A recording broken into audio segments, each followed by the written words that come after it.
Hər vaxtınız xeyir olsun, hörmətli tamaşaçılar, dəyərli izləyicilər. Bugün oktyabr ayının 2-sidir, həftənin cuma axşamı günüdür və 2025-ci ildir. Son dəqiqə bir xəbərimiz var, onu nəzərinizə çatdırırıq. Gömrük Komitəsinin 2 məsul əməkdaşı həbs olunub. Bundan bağlı News 65 saytı Baş Prokurorluq və Dövlət Gömrük Komitəsinin birgə məlumatına istinadən xəbər verir. Xəbərdə qeyd olunur ki, İranla Azərbaycan arasında dərman və tütün qaçaqmalçılığına şərait yaradan vəzifəli şəxslər ifşa edilib. Kimdir onlar?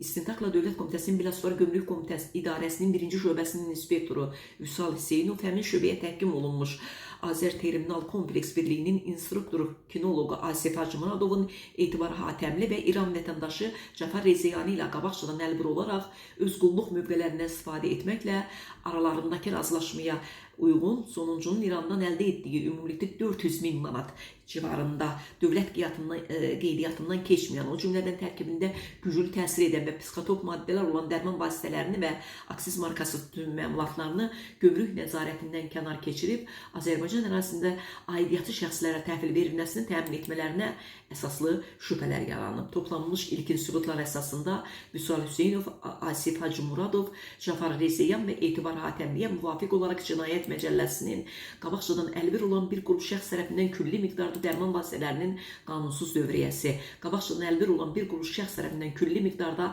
qaçaqmalçılıq, qabaqcadan əlbir olan bir qrup şəxs tərəfindən külli miqdarda aksiz markası ilə markalanmalı olan malları belə marka olmadan idxal etmə, qabaqcadan əlbir olan bir qrup şəxs tərəfindən külli miqdarda psixotop maddələrin qanunsuz dövriyyəsi, külli miqdarda güclü təsir edən maddələrin satış məqsədi ilə qanunsuz dövriyyəsi və vəzifə səlahiyyətlərindən istifadə etmə ağır nəticələrə səbəb olduqda maddələri ilə ittiham elan olunub və istintaq orqanının vəsatəti ilə və ibtidai araşdırmaya prosessual rəhbərliyi həyata keçirən prokurorun təqdimatı əsasında Vüsal Hüseynov, Asif Hacımuradov, Etibar Hatəmli barəsində məhkəmənin qərarı ilə həbs, Cəfər Rezeyanı barəsində isə istintaq orqanının qərarı ilə həbslə bağlı olmayan digər qəti imkan tədbiri seçilib. Hazırda iş üzrə zəruri istintaq və əməliyyat işləri davam etdirilir.